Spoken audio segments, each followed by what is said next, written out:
Good evening, everybody. My name's Mike McNamara, and I have the privilege of being the chair of the World Affairs Council of Charlotte. I'm here tonight with Lubomir Stambach, who is our president and CEO, affectionately known by all of us as LJ. Many of you have attended this event in the past, and we're really excited about tonight's activities. Thank you for being prompt and coming in and enjoying your salad. We had a minor little hiccup, but it's all been taken care of, so we should all be able to enjoy the evening. One of the things we're going to do is something different to start, and it's something we've never done before, and it's a bit loud. So we've placed some earplugs at your table if you are noise sensitive. So with that, here comes our surprise.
Well, that's a little bit of a different start from most of these dinners that you attend.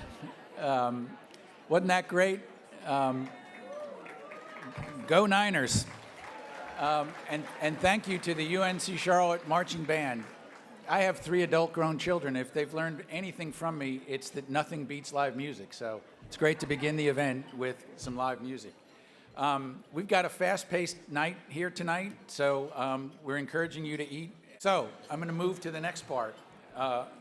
The World Affairs dinner offers a special opportunity for our community to gather in celebration of an outstanding individual whose remarkable efforts have elevated Charlotte's standing on the global stage. This year, we honored Chancellor Sharon Gaber, a visionary leader, respected colleague, and cherished friend.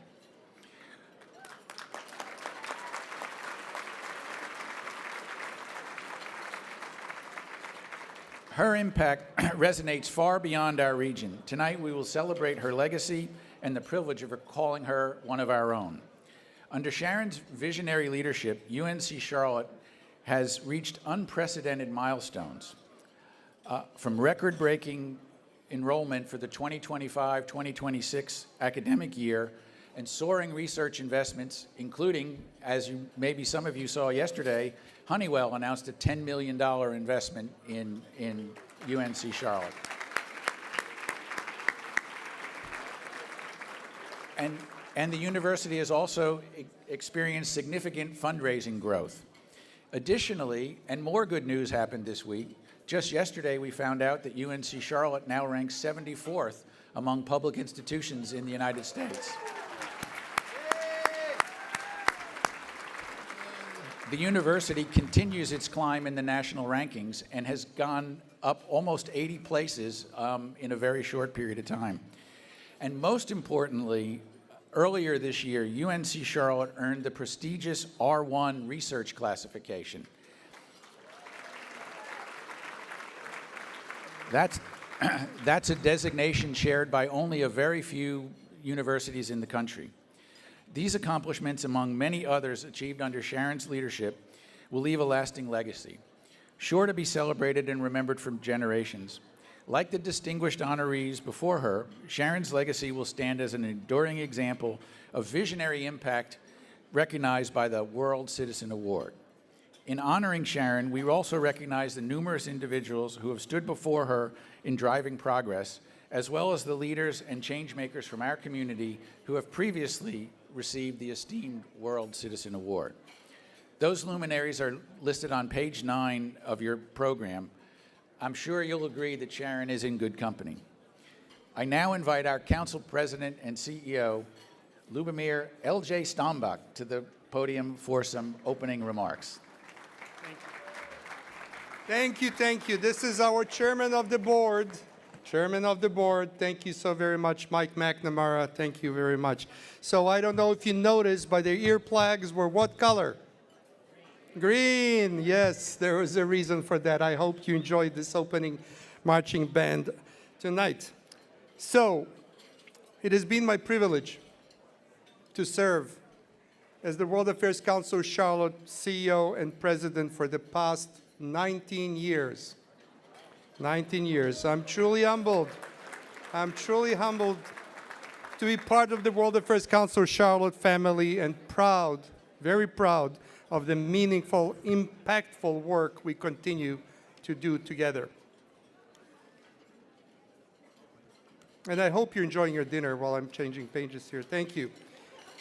The World Cities Award, together with the many programs we host throughout the year, exemplifies the World Affairs Council of Charlotte's enduring commitment to advancing global education, fostering informed dialogue on world affairs and current activities, and broadening perspectives across the Carolinas in our schools, in our businesses, and throughout the wider community. We invite you, please, to explore all of the World Citizens of the World programs that you have in front of you with your steadfast, to see what we do and what you do with your steadfast support. We're continuing to make a real impact locally, regionally, and globally. This work is ambitious and comes with a lot of challenges. You all inspire us to push boundaries, raise the bar, and deepen our impact across Charlotte and beyond. Our hope is that when you leave here tonight, you will feel energized and inspired by the work and impact of the Council in our community. I'm not sure that everyone hears me in the back. Can you hear me in the back? Raise your hands. Thank you. Thank you. Thank you. Appreciate it. Now, the structure of this evening's program. The World Citizen Award Award dinner recognizes individuals who are serving our communities across North Carolina. In the first part, we recognize these individuals, and we also recognize our board member, Rowan Paul, who is going to receive the 2025 Harold P. Josephson Award. And we thank you so very much for all you do, Rohan. The second part will focus on the primary reason for this celebration tonight, honoring the Chancellor of the University of North Carolina, Sharon Gaber, with the 2025 World Citizen Award.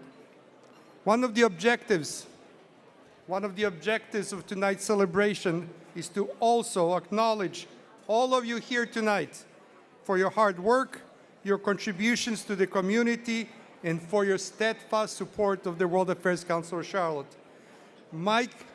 Before Mike and I step away from the podium, we want to take a moment to recognize some of the many individuals who are serving our communities across North Carolina. So this is important. This is where I need your attention. We have with us tonight Gabe Esparza, the Secretary of the North Carolina Department of Administration. Welcome, Gabe. Please stand up. Thank you for being here. Thank you for what you do. We have Senator Dave Craven of District 29, Anson, Montgomery, Randolph, Richmond, Union counties. Thank you, Senator Dave Craven. Please stand up. Thank you. We have with us Senator Brad Overcash of District 43, Gaston County. Yes. And finally, we have with us Senator Ted Alexander of District 44, Cleveland, Gaston, Lincoln counties. Thank you for being here tonight and helping us celebrate the World Citizen Award winner for this year. Additionally, we would want to take a few moments, and bear with me while you eat your dinner, to recognize some of the many individuals who have played a meaningful role in advancing the mission of the World Affairs Council of Charlotte this year and in bringing this special event to life. The slides now appearing have the names of some of these people. We ask, and I ask you all, please hold your applause. Hold your applause till I finish. And if your name appears on these slides, or if it should have, please stand and be recognized without an applause by your grateful World Affairs Council family. First up, we're very honored and delighted to have with us tonight two prior recipients of the World Citizen Award, Pat Rogers and Tony Zeitz. Please stand up, Pat and Tony. Thank you. We thank these awardees for all their past, current, and future contributions to Charlotte, the region, and beyond, and for joining us tonight. Thank you so very much, Pat and Tony. Thank you to the distinguished dinner co-chairs, without whose support was so important for the success of this evening. Thank you to the Council's Board of Directors, whose work was instrumental in this undertaking. The Dinner Committee, the World Citizen Award Dinner Committee, worked diligently to support tonight's event, and thank you and share the word about the dinner and make crucial contributions to the planning and logistics for this event. Thank you so very much. Thank you to the World Affairs Council of Charlotte team and volunteers who helped make the magic happen this evening. Thank you also very much for your contribution and support and participation. All of those named on these slides and all the others that have helped. The slides now appearing behind me have the names of our generous 2025 World Citizen Awards dinner sponsors. Ambassador sponsors, thank you so very much. Diplomat sponsors, thank you so very much. Envoy sponsors, thank you. Consul sponsors, thank you so very, very much. Emissary sponsors, thank you for sponsoring me here. And finally, the Charge d'Affaires sponsors. We appreciate it. Without your help and support, we would not be here tonight. Thank you so very much again for all you're doing. Without you, as I said, we wouldn't be able to bring the world to Charlotte and bring Charlotte to the world. This is it. This is all from me. This is all from Mike McNamara. Now you can enjoy your dinner and talk to your colleagues around the table and around this beautiful ballroom. We will start the program shortly. Please enjoy your dinner. Thank you so very much. Thank you. Before we move on to the highlight of the night, the presentation of the World Citizen Award to Chancellor Gaber, we'd like to take a moment to spotlight two meaningful initiatives that make the World Affairs Council of Charlotte such a source of pride. For a fuller picture of our work, we invite you to explore the evening program. LJ will begin with the 2024-2025 High School Council Scholars. Thank you, Mike. Very happy to be here back on the podium. I hope that you had a great time during dinner talking to your friends and everybody here. So one of the really distinct strengths of the World Affairs Council of Charlotte is our commitment to fostering meaningful conversations around global issues, helping educate the community on current international affairs, and bringing together a diverse group of voices from many different walks of life.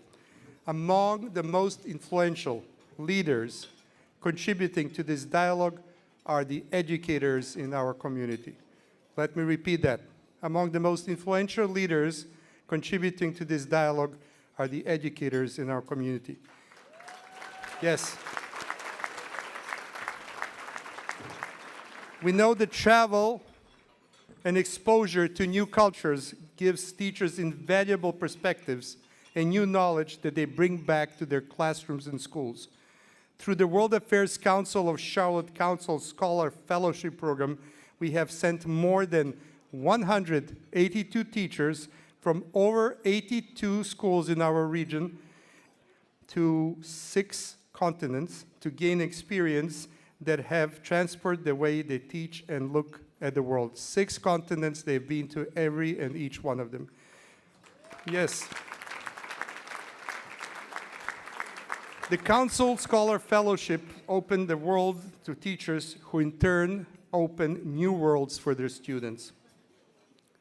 So I would like to thank, first of all the teachers receiving their scholarship this year that are here with us, and I would like to invite them to come to the stage for a brief introduction. We also want to thank individuals and companies, now showing on the screen behind me, for their generous support of the Council Scholar Program Fellowship. I would like to underline our gratitude for the Margaret Gregg Bissell Endowment, which has set aside long-term funding for the program. So once again, I would like to underline our gratitude to the Margaret Gregg Bissell Endowment, which has set aside long-term funding for this program. Thank you. Sponsors alongside Margaret and Smokey Bissell include the Albemarle Corporation, American Airlines, Atrium Health, Bank of America, Forvis Mazars, PDM US, Tepper Sports and Entertainment, Truist Financial Corporation, and UNC Charlotte. Thank you all for your great support of our teachers. Now it is my pleasure to introduce the teachers that have won the 2024-2025 fellowship on the podium. First, Christine Collins, Providence High School. Christine traveled to Heredia, Costa Rica for a Spanish immersion program at Ticolingo to strengthen her language skills as to be able to better support Spanish-speaking students and families at her school. The experience enhanced Christine's role as a cultural liaison, enhancing communications across the system and promoting inclusivity in her school. Congratulations, Christine. Angela Dutz from Forest View High School. This past summer, Angela undertook an educational journey to Italy, France, and Spain. Angela will continue her fellowship project with a Spanish language immersion and teacher training course in Guatemala during winter break. This 2-part fellowship experience, my pleasure, combines cultural exploration and language development, equipping Angela with authentic materials and insights to enrich her teaching and help inspire students toward knowledge of the world. Courtney Evans, Charlotte East Language Academy. Courtney spent a month in Sosua, Dominican Republic, attending intensive Spanish language courses to strengthen her fluency and improve her communication abilities with Spanish-speaking students and families. Through language study and cultural immersion, she gained insights that reinforced her school's bilingual mission. Thank you, Courtney. Dr. Rachel Moyer, the Brawley School. Rachel will attend the IB Global Conference in The Hague in October 2025 to deepen her knowledge of education around the world and expand her international professional network. She aims to bring back innovative, inquiry-based strategies, strengthen global partnership, and explore student collaboration with IB schools in Europe. Thank you, Rachel. Thank you. Tiffany Newkirk, Pinewood Elementary. During the summer, Tiffany traveled to Honduras, immersing herself in the cultural education system for where many of her students, Honduran students, come from. By visiting local schools, staying in the Villa Solada, and engaging in a 1,000 school service learning program, Tiffany gained first-hand insight into her students' home country experiences. She aims to use this understanding to foster greater cultural awareness, inclusivity, and support for English learners in her classroom. Jennifer Ruiz, Monroe High School. Jennifer participated in the Mayan Cultural Immersion Project in Guatemala with the objective of better understanding her students' cultural backgrounds and educational challenges. While volunteering with children and exploring rural and urban communities, she gained deep insights and understanding of the Guatemalan school system. This experience enriched Jennifer's counseling approach, strengthening her ability to support multilingual learners and build deeper connections with students and families at her school. Congratulations. Jenna Sinclair, Charlotte Latin School. Jenna traveled to France to attend the Aegis workshop based on comprehensible input techniques for language teaching. While in France, she also met with her school's sister school in Bordeaux to enhance their pen-pal exchange. Her goals were to strengthen her curriculum with research-based strategies, deepen student connections to the French-speaking world, and promote global competence for collaboration and expanded language offerings. Kyla Smith, North Academy of World Languages. Kyla attended the Step Dance Contemporary Dance Intensive course in Sorrento, Italy, where she refined her teaching, created new choreography, and explored global dance styles. Kyla brought these techniques back to her classroom, integrating them with language learning to enhance cultural appreciation and creative expression. There's more.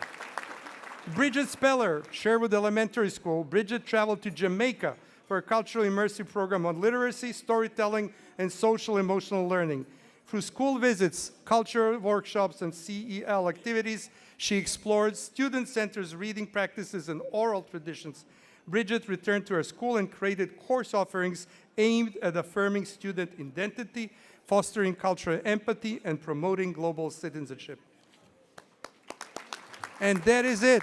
These are the teachers that are going or have gone on the Council Scholars Fellowship this year. What a great group of teachers. Thank you for being here, and thank you for all of you who support them.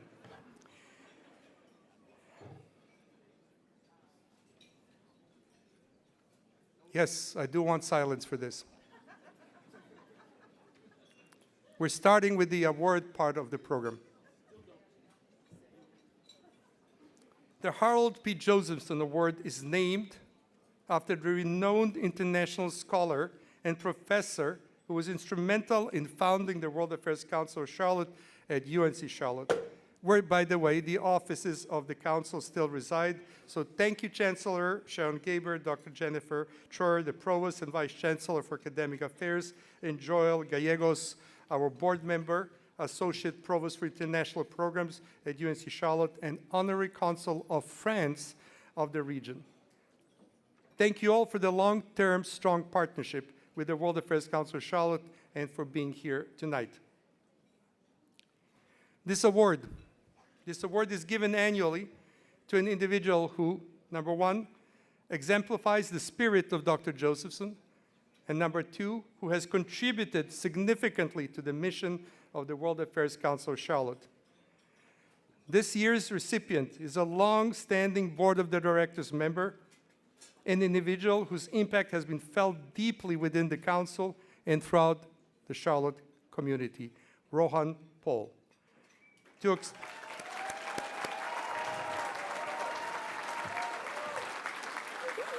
And I'm mispronouncing his name. It's Rohan. I'm sorry, Rohan Paul. And he's a friend and plays tennis with me nearly every Saturday, but I still managed to mispronounce his name. I'm sorry about that. To assist us in recognizing this year's honoree, it is my pleasure to introduce to you Mr. J.H. Caldwell, who is a partner at Deloitte Risk and Financial Advisory. J.H.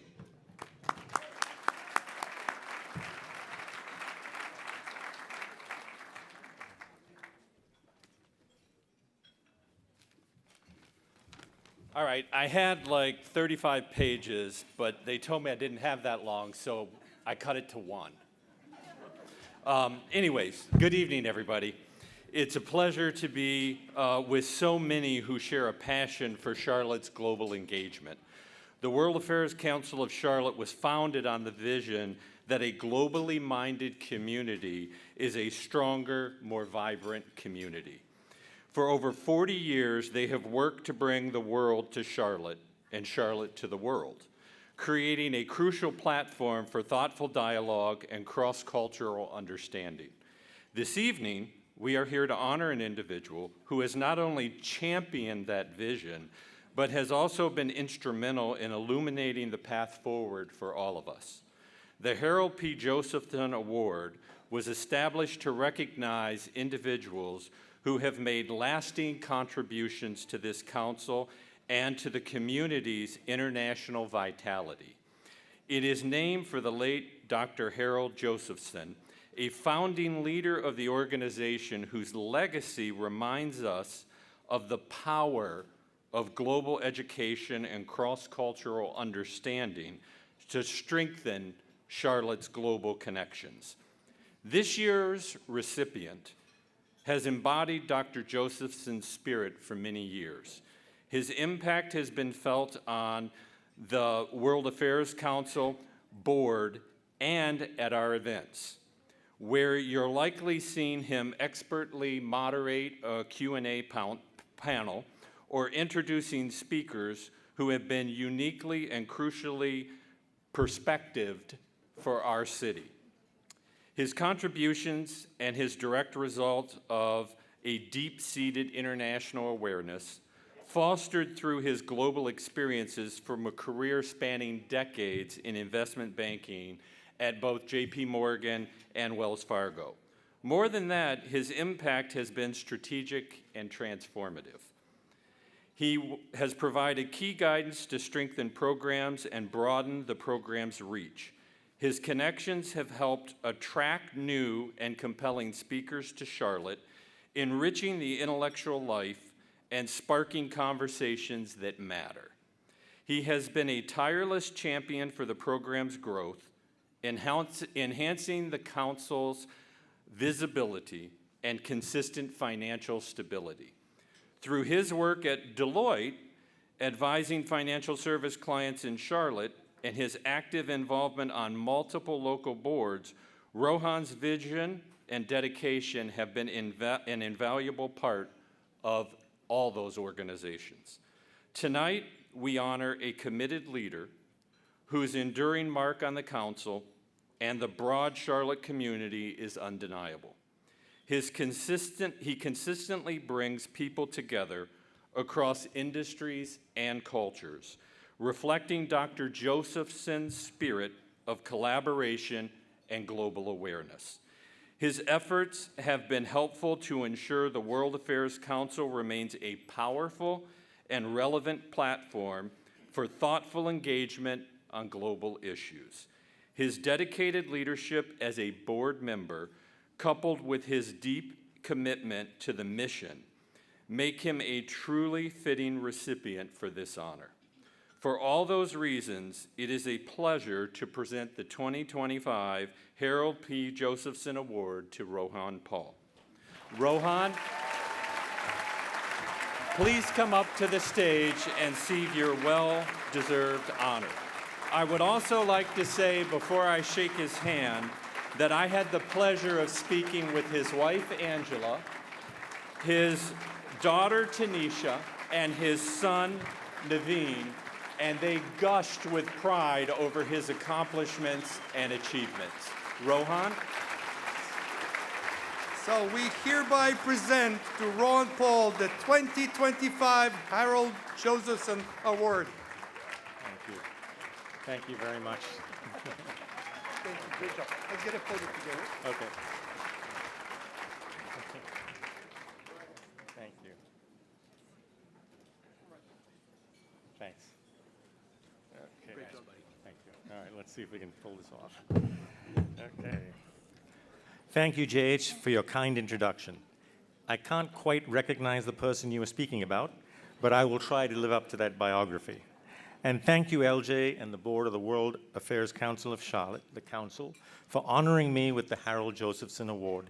It means a lot. When my wife, Angela, and I got the call to come to Charlotte from New York in 2002, before saying yes to the move, some of the items on the checklist included the following. Is it a big banking center? Check. Does it have a major airport? Check. What's the weather like? 10.5 months of outdoor golf and tennis? Check. Southern hospitality? Check. Is Charlotte an international city? I discovered and joined the council very early. Just between 2013 and 25, we hosted 169 CEOs, diplomats, cabinet secretaries, and global academic scholars. I have had the privilege of inviting a few of them, speaking to many more, often one-on-one, in a way that I would never have been able to do in New York. Just goes to show how global Charlotte's reach has become. So let me speak about my two passion projects. First, the council.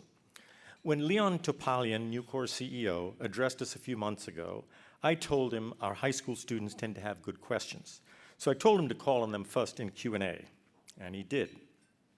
The young student said, Mr. Topalian, I heard your very eloquent presentation on Nucor, but I've read the last 4 quarterly earnings transcripts, and they don't fit your narrative. So there was dead silence, a little nervous laughter, but Leon responded with a very good answer. Well received by the student, I might add. So lesson 1, give the younger generation opportunity to shine. If you do, they will embrace the opportunity to flex their muscles and show their stuff and gain confidence in themselves. On my employer Deloitte's volunteer day earlier this year, some of our young professionals chose the council as their volunteer organization. The activities were relatively mundane but important, renewing memberships and conducting a member survey. I walked into the conference room midway through their work, mostly to give a pep talk, noting that you never know who you may be talking to while on the phone. One young professional raised his hand and said, you know, I just spoke to someone with the same name as Bill Belk. You know, the guy who owns Belk stores? So I looked at him and immediately disabused him of the notion that Bill Belk had a doppelganger. The young man almost fell off his chair. Needless to say, he and the rest of our young professionals were even more energized to make those calls. So lesson 2, encourage our young professionals to engage in volunteer activity as it can be richly rewarding and spurs them to engage in the wider community.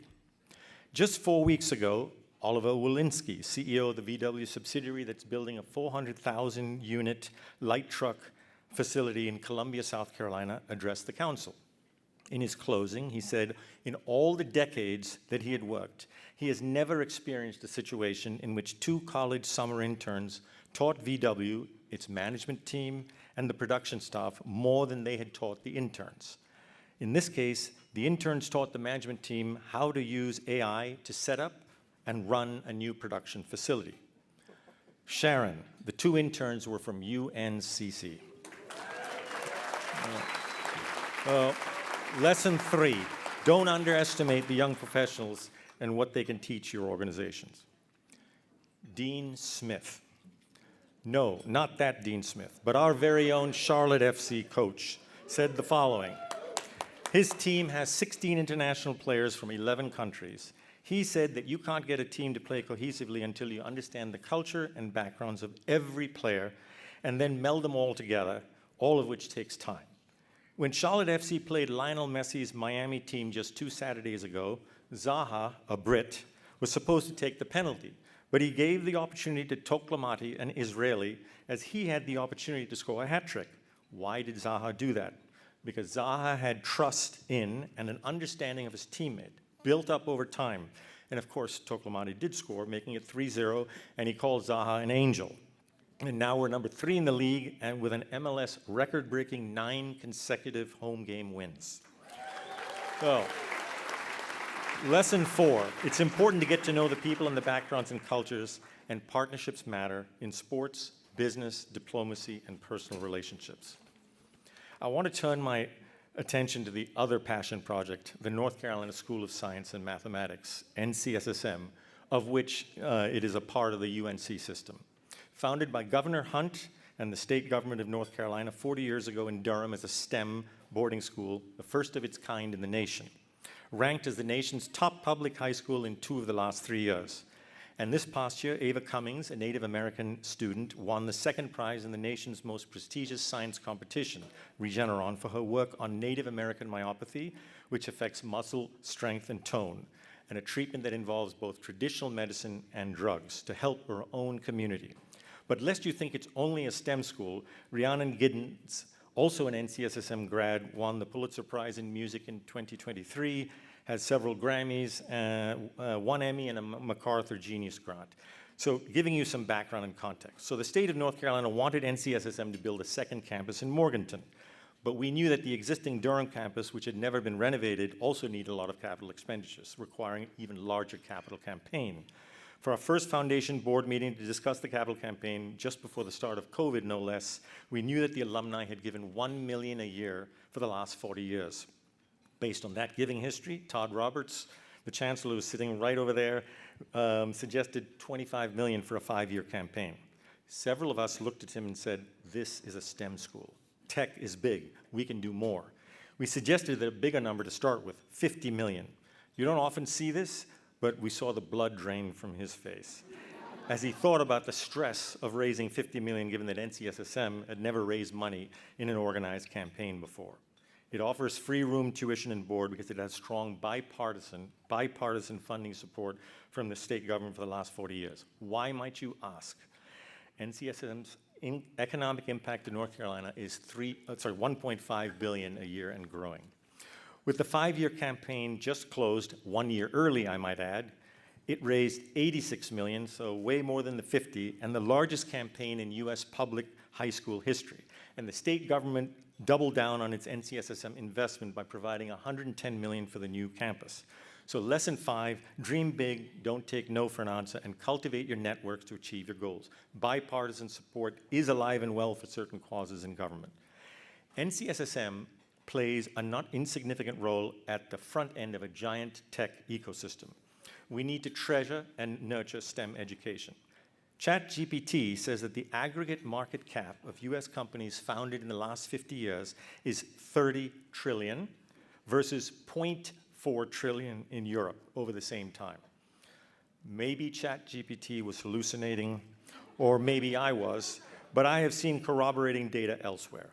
In closing, when Angela and I came with our family to Charlotte 23 years ago, public education for our 2 children, Naveen and Tanisha, was not on the checklist. But NCSSM and UNC Chapel Hill were part of their educational journey, and they thrived in it, and that education has provided the foundation for their nascent careers. So the final lesson, the UNC public education system needs to be continuously nurtured and invested in, as it is a crown jewel asset in North Carolina. With that, I want to thank LJ and the council for this magnificent award, and I will always treasure it. And for all my friends, classmates, the NCSSM team, and the Deloitte colleagues who made the special effort to attend this event, thank you.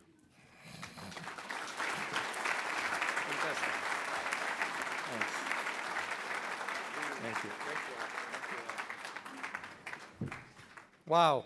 Once again, heartfelt congratulations to Ron. Ron, your dedication and leadership have greatly strengthened the international vitality of our Charlotte community, and your spirit and your friendship continue to inspire us all.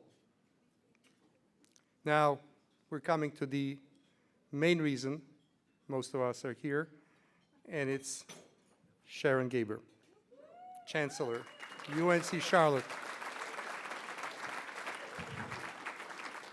Rohan forgot his award. I will pass it down to you. We worked hard on designing it. We had an architect student look at it. Yep. Yeah. So Sharon truly embodies what it means to be a world citizen. Capturing the full scope of her impact is no small task, but we're going to try. And I'm going to begin with a letter from last year's World Citizen honoree, Gene Woods. Gene could not be here with us today, but he really, really wanted to be here in spirit and to congratulate you, Sharon. So I have a letter from him that I'm going to read as written. September 24, 2025. Good evening, friends. This is Gene Woods, CEO, Advocate Health. While I'm not able to be with you in person tonight, I'm honored to celebrate a visionary leader whose impact has shaped not only a university, but an entire city, Chancellor Sharon Gaber. When I moved to Charlotte nearly a decade ago, I was introduced to the World Affairs Council of Charlotte by two remarkable individuals, Vicky Sutton and Jim Hines. Jim joined us for this event last year, and his passing is a profound loss. His legacy of civic leadership and global vision lives on in moments like this, moments that remind us of the power of purpose-driven leadership.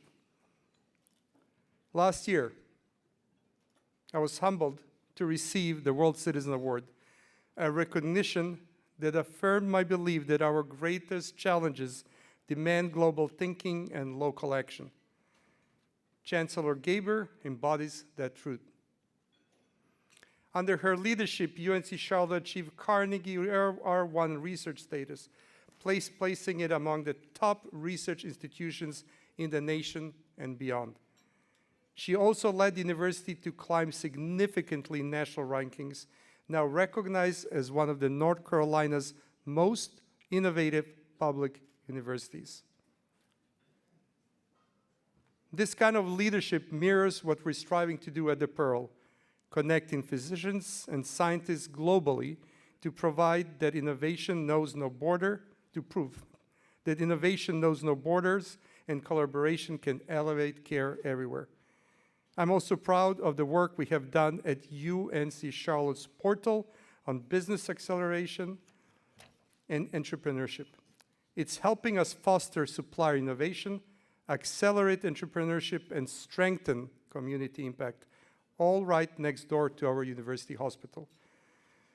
Chancellor Gaber, your impact reaches far beyond the university campus. You've lifted the aspirations of a city and remind us that leadership is not just about vision, it's about lifting others to see what's possible. Congratulations on this well-deserved honor, and thank you for being a true world citizen. Warm regards, Gene A. Woods, Chief Executive Officer, Advocate Health. Thank you, Gene. Very touching, and I know more than anything he would have loved to be here tonight. So we come to the second part of how we're going to try to capture the full scope of Chancellor Gaber's impact. The second part is going to be video presentations. So I'm going to say the magical word. Let's roll. Congratulations, Mom. I'm so sorry that I couldn't make it in person today, but I didn't want to miss the opportunity to celebrate you. You put so much dedication and passion into everything that you do, and this award is so reflective of that. So congratulations again, and I love you.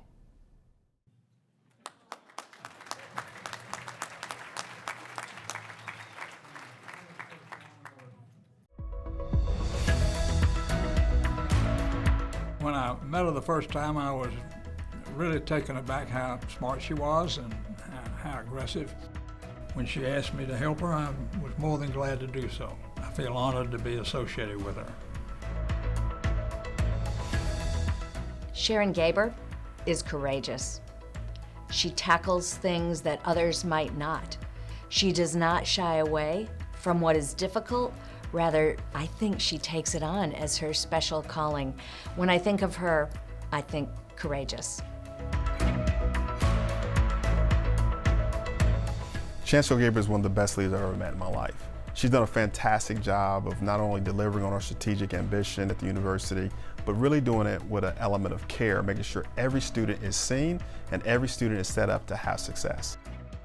Chancellor Gaber's leadership not only strengthened UNC Charlotte, she's elevated our entire region on the global stage. Her vision encourages us all to think beyond borders. One of the ways Charlotte has always excelled is on having leadership that is forward-thinking.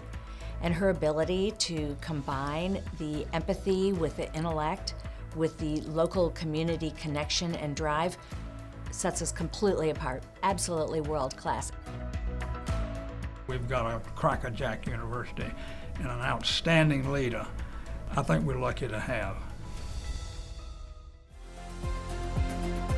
UNC Charlotte is a global campus serving a global city, and Chancellor Gaber is committed to providing every student with the opportunity to launch their careers to navigate more effectively in this increasingly interconnected world. Chancellor Gaber has shown that education is more than just a degree. It's about preparing our own students to lead in a global economy and environment. UNC Charlotte recognized the value of global education early on by establishing its Office of International Programs 50 years ago. Each year, we send nearly 900 students abroad, and those students participate in a variety of types of programs. Some participate in our prominent university partnerships, and many participate with our own faculty going overseas. All of the wonderful and dynamic ways in which we support global education would not be possible without the visionary leadership provided by Chancellor Gaber. UNC Charlotte is a critical driver of talent, research, and innovation that underpins Charlotte's growth as a global economic hub. We've already seen it begin here in that we've already brought some activities from the university over here across the street. I think you're going to see this whole area grow, and it will be pushed by the university. Under her guidance, the university has achieved remarkable milestones, including the prestigious Carnegie R1 designation. Her leadership has fostered a culture of innovation and excellence, inspiring faculty, students, and partners to reach new heights. Chancellor Gaber's impact has been immense. Her focus on being an R1 university, which is incredibly game-changing, again, not just for the university, but for the community and the region and the country. I feel like I've had my life made better by being around her. I've enjoyed her thoroughly and still do.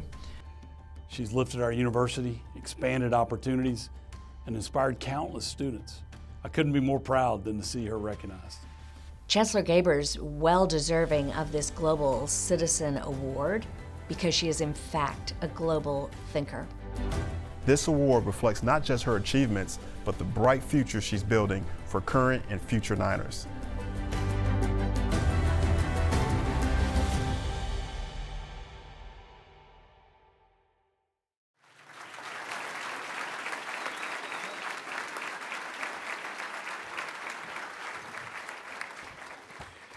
So obviously, those are great videos. I heard Sharon take a little gasp when her son's video showed up, because that was something we didn't tell her about. So that was great. Thanks to everybody who was involved in that.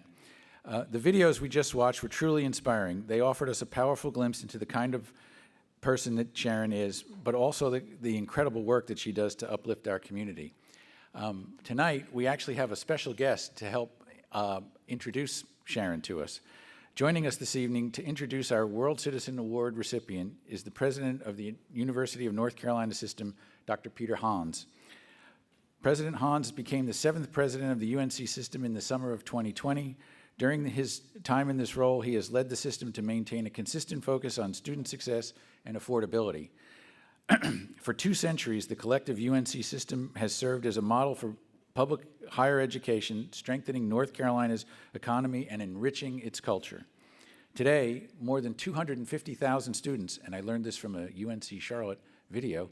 That's the population of Winston-Salem, are enrolled in the 17 institutions that comprise the UNC system. A native North Carolinian, Dr. Hans previously served as the 9th president of the North Carolina Community College System. Please welcome to the stage UNC System President, Dr. Peter Hans. Thank you, Mike. Thank you, Mike. I appreciate it. So JH had about 35 minutes he said he was going to use to introduce Rohan, but I had way more than that, and I had to cut it down as I was sitting here on the stage. With his permission. You hit the highlights. Thank you, Mike. And congratulations, Mr. Paul. We're incredibly proud at the University System of the School of Science and Math, the very finest, the nation's #1 residential math and science high school in the entire country, Chancellor Roberts. Congratulations.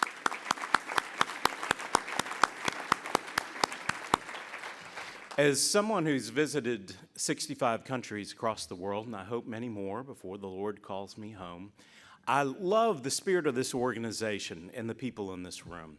And it's remarkable to think about the moment this council was founded. Back in 1983, the population of this city was inching its way towards 400,000 people. And there were already complaints about the strains of growth and development. And here we are, about 2 million residents later. It turns out that growth and development are good problems to have, particularly when compared to the alternative.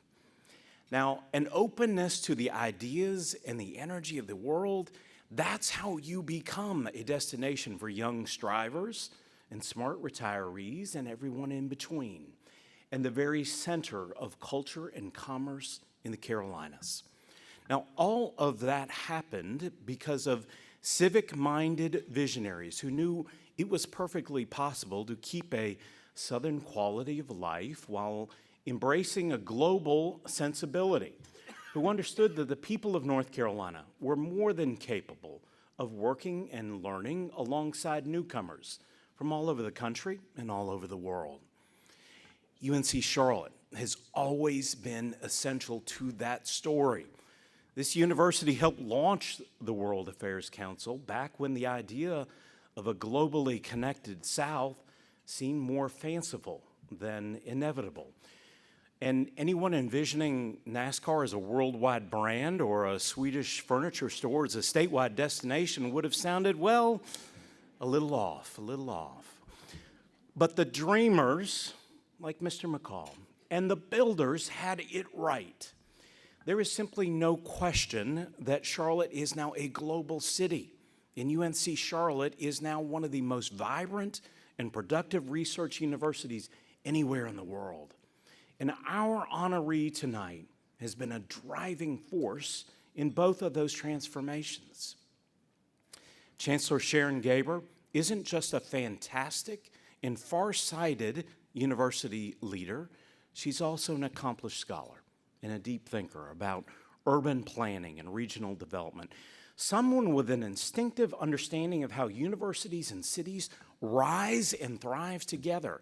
And from the first day she arrived at UNC Charlotte in 2020, right in the teeth of the COVID pandemic, Chancellor Gaber had an ambitious vision for bringing the university fully into its role as a research powerhouse, an engine of opportunity for the whole region, the state, and a magnet for talent and investment from all over the world. And it's been thrilling to watch that vision unfold successfully. UNC Charlotte officially became an R1 university earlier this year, earning its status as one of the most research-intensive institutions in the country. The university welcomed a record class of students this fall with more than 32,000 studying at the undergraduate, graduate, and doctoral levels.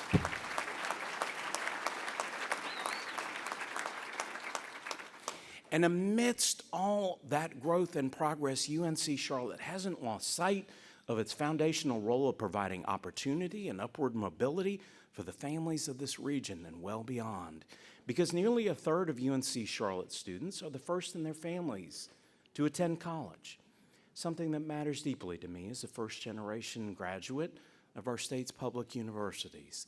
And I know the impact of putting a world-class education within close reach. And everyone in this room should be proud to have a world-class university that hasn't lost touch with its core mission. And even before she came to Charlotte, Chancellor Gaber was nationally known as a brilliant champion of urban higher education. As president of the University of Toledo, she was recognized as one of the most effective university leaders in the country.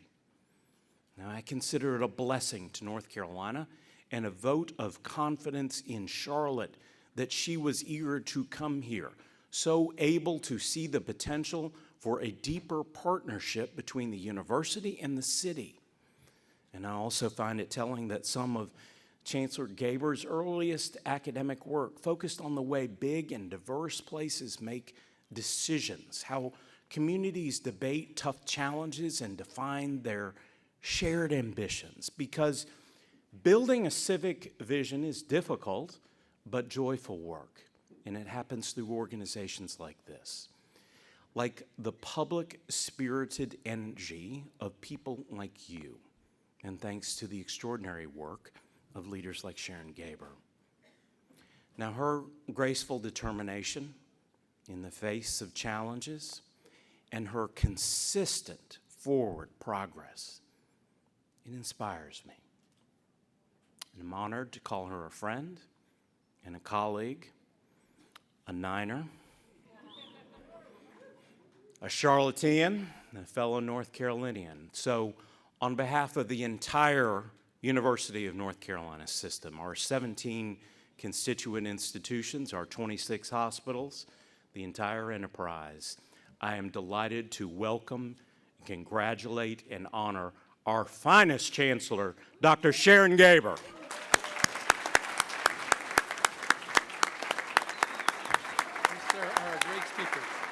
You're kind, sir. You're kind. Oh, wonderful. I hope he's having a good experience.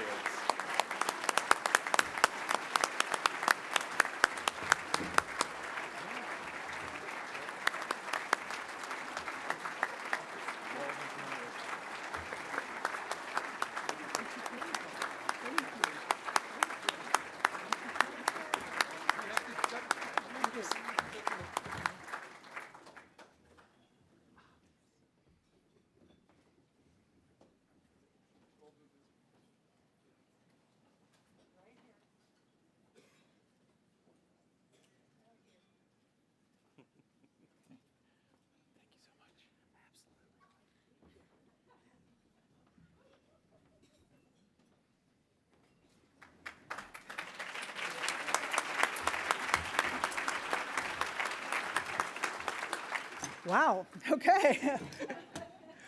Well, good evening, everyone. What a night. I was very surprised to see my son there, so I'll tell you a little bit about where he is in a minute. President Hans, I want to thank you first of all for being here. I appreciate your leadership and your very kind words, so thank you very much. To LJ and the World Affairs Council of Charlotte, to current and former members of UNC Charlotte's Board of Trustees, to my university colleagues and leadership team, to our corporate and regional partners, to our elected officials, including North Carolina Senators Dave Craven, Ted Alexander, Brad Overcash, I want to thank you all so much for being here. A very special thank you to my family and friends, particularly my kids, and you saw a few photos there. Allison, my daughter, who's here, Peter, who you saw, who is not here, he's out of the country, and I know that Jen is watching us from above. A major perk of being a university chancellor is having access to some really incredible student talent. I want to thank the fantastic Student String Quartet and our amazing marching band for bringing the school spirit tonight. Weren't they amazing?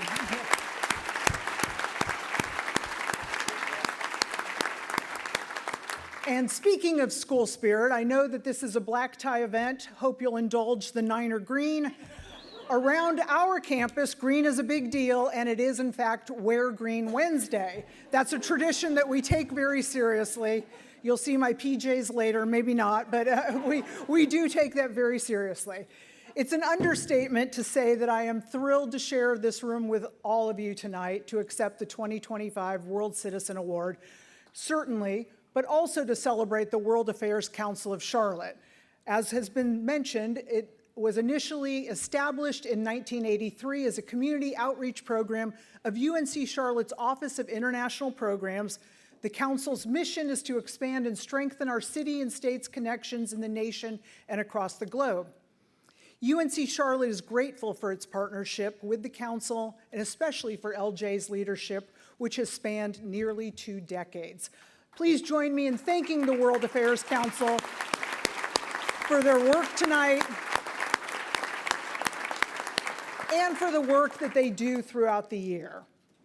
So, as you might imagine, this recognition inspired me to reflect on my lifelong relationship with countries and cultures other than my own, and to ask myself, what in fact does it mean to be a world citizen, and how does one become recognized as a world citizen?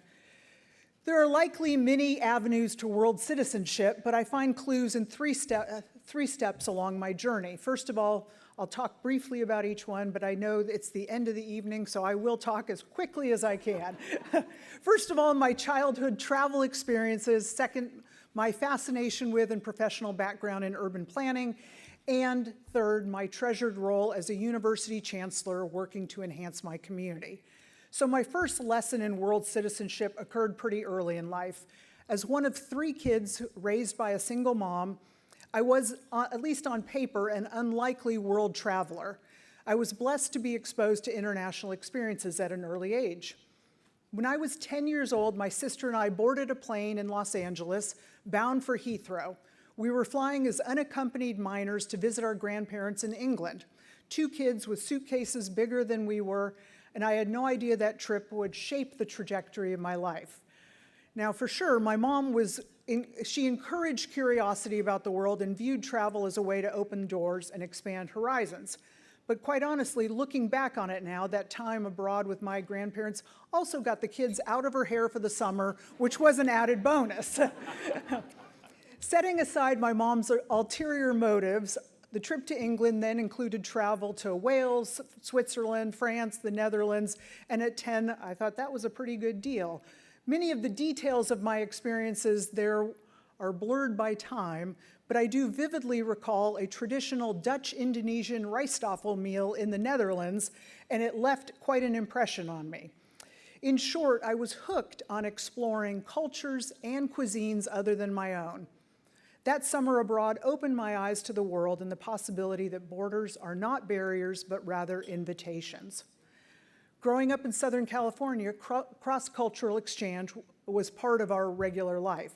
In 6th grade then, my mom encouraged me to participate in the American Friends program, which allowed me to spend a few months living with a family in Mexico City. It was a wonderful, eye-opening experience, and I returned home with a heightened appreciation for other cultures. I also, interestingly, returned home as an international champion. While in Mexico, I won a spelling bee. Now, thankfully it was in English, but I did win, okay.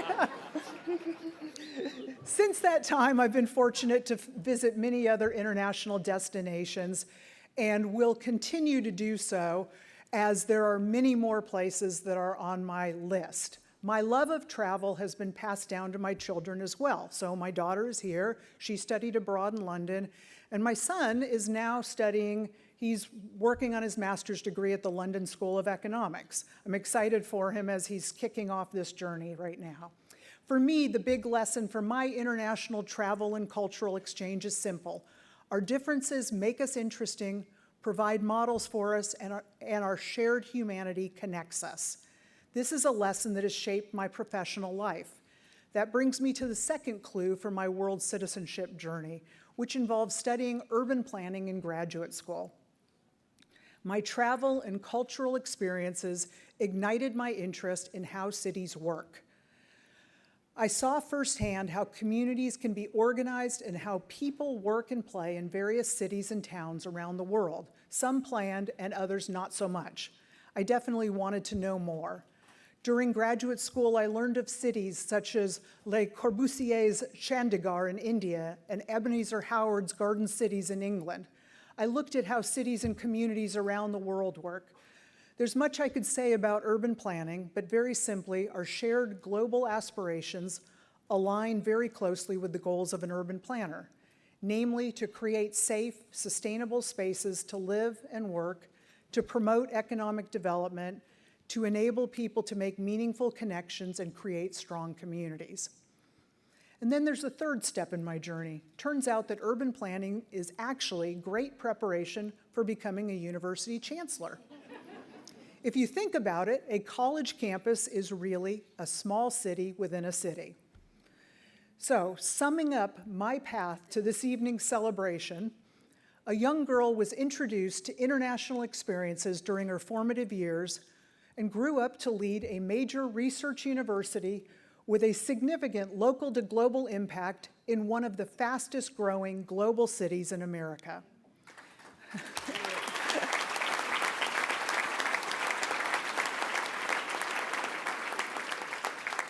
And if there's a message in that, it's this: no single path defines a world citizen. What matters is the opportunity for and openness to learning from one another, looking beyond ourselves, working together to analyze and address challenges no nation can solve alone. In other words, I'm very fortunate to be here tonight. Working in higher education is my dream job. It's a sector built on the idea that knowledge should be shared and learning can connect people in positive ways across cultures and continents. This really plays out at UNC Charlotte, where every corner of campus buzzes with global energy. I love statistics, so I'll share a few with you. More than 3,000 international students from 106 countries call UNC Charlotte home this academic year. Nearly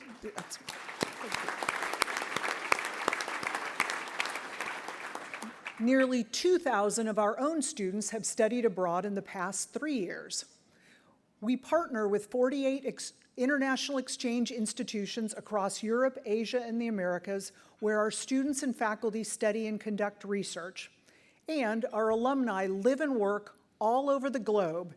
In fact, we have about 13,600 international alumni in 113 countries, carrying Charlotte with them wherever they go.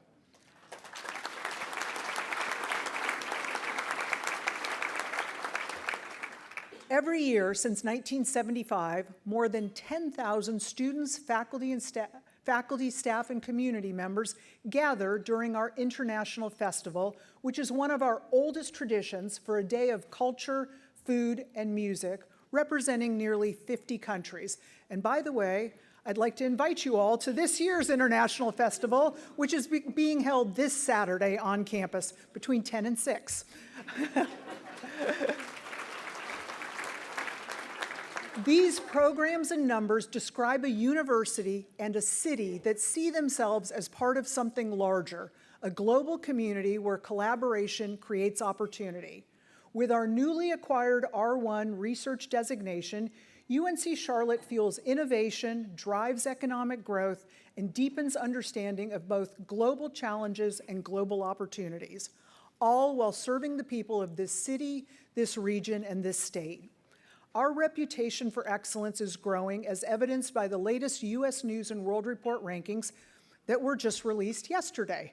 I'm thrilled to share that UNC Charlotte climbed 7 spots. We are now the number 74 public research university in the nation.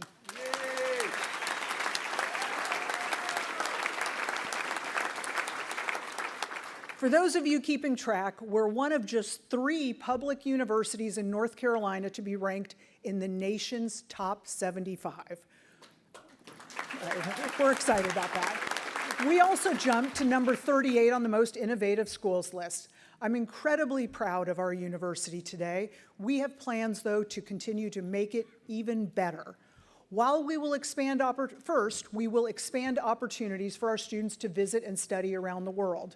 Tonight, I'm excited to announce the creation of the Odyssean Endowed Study Abroad Scholarship. This $1 million endowment fund, made possible through a generous gift from Twig and Barbara Branch, will provide transformative study abroad experiences for students who might otherwise never have the chance to travel.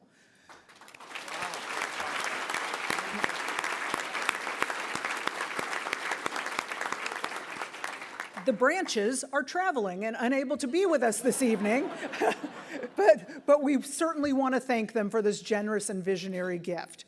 And while we're sending students around the world, we're also bringing the world to Charlotte. In the summer of 2027, our university will be part of the alliance charged with hosting the Military World Games, which are second only to the Olympic Games as an international athletic competition.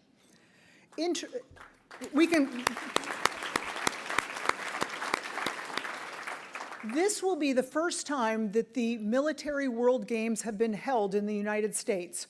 For 10 days, beginning June 25, 2027, we will welcome more than 5,000 athletes and delegations from roughly 100 nations.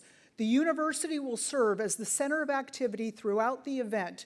It will be a singular opportunity for our city and our university to shine on the world stage. And finally, Charlotte will continue its commitment to cultivate various paths to world citizenship. We're preparing students to be thoughtful leaders, people of character, compassion, and courage, who will strengthen our state, our nation, and our world. This is our calling. It's a responsibility I know we share and we take very seriously. So that brings me back to that potent phrase, world citizen. By my definition, a world citizen recognizes that while we come from different places, backgrounds, and traditions, we are very much alike as human beings. We all aspire to safety, opportunity, dignity, and a healthy future for our families and communities. A world citizen listens and learns in the world and brings what they learn back home to strengthen their own communities. A world citizen approaches differences with curiosity rather than fear and prepares themselves and their young people to navigate a world where what happens in one part of the globe can affect lives elsewhere. I am very proud that UNC Charlotte fills the role of world citizen, helping to make Charlotte an even better global city. In closing, I am grateful and humbled to share this celebration in such excellent company tonight. This award is not only a personal honor, but a reflection of the values and aspirations of UNC Charlotte.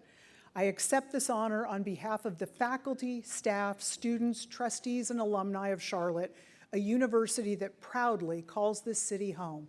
It's our privilege to partner with the city of Charlotte to strengthen North Carolina, the United States of America, and our global relationships, and to engage thoughtfully with the world we all share. From the bottom of my heart, thank you for a remarkable evening and an honor I'll never forget, and as always, go Niners. Another photo here. And if you don't mind holding it.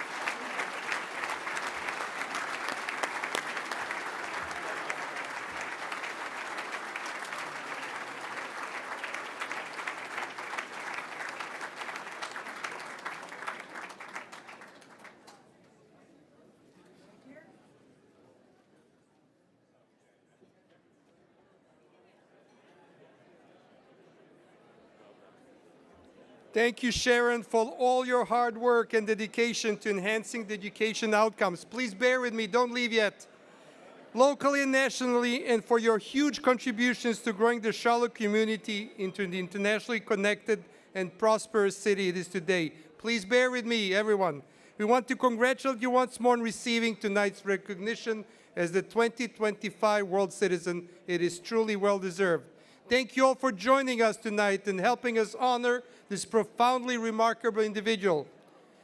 As you leave tonight, please feel free to take the floral centerpieces from the tables home with you. Thank you, our board member, Dr. Marie-Claire Maroon and Paul Cardus, for providing the flowers. Please take the flowers with you. You can do that. They're beautiful. Thank you, Dr. Marie-Claire Maroon Cardus and Paul Cardus, for providing the flowers. Do not forget that the parking garage gate will be raised for easy departure until 10:15. The parking garage gate will be raised for easy departure till 10:15. After that, you'll have to ask for a parking voucher from one of our volunteers who are handing them out by the exit doors and escalators. Thank you, Mike McNamara, our board chair, for a fantastic job, my partner. Thank you, Mike. And now, safe travels, good night, and we are hereby adjourned. Thank you, everyone. Thank you.